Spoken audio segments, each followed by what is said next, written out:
বিশ্বাস করেন নবী সাল্লাল্লাহু আলাইহি ওয়াসাল্লাম যদি সারা জীবন বলতেন সুবহানাল্লাহ পড়লে এত নেকি হয়, আলহামদুলিল্লাহ পড়লে এত নেকি হয়, আল্লাহু আকবার পড়লে এত নেকি হয়, কোনো সমস্যা হওয়ার কথা ছিল না।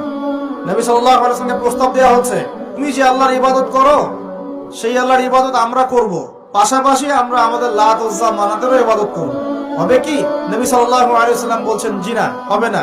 কুলু লা ইলাহা ইল্লাল্লাহ তুফলিহুন, লা ইলাহা ইল্লাল্লাহ বলে সমস্ত বাতিল ইলাহকে অ্যাভয়েড করতে হবে, এলিমিনেট করতে হবে, তারপর হবে মুসলিম।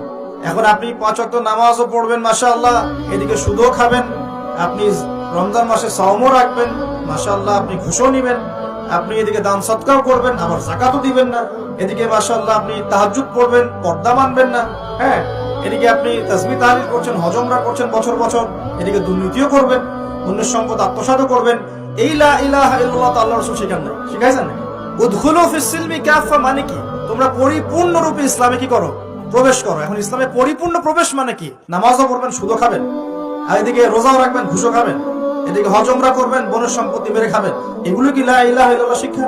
মনে রাখবেন লা ইলাহা ইল্লাল্লাহ এর হকপন্থী উলামায়ে কেরাম যারা সোহবতে গিয়ে পড়ে দিন শিখবেন ইনশাআল্লাহ। পারবেন না?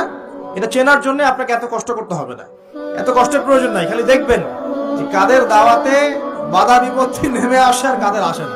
এতটুকু চোখ কান খোলা রাখলেই বুঝতে পারবেন ইনশাআল্লাহ।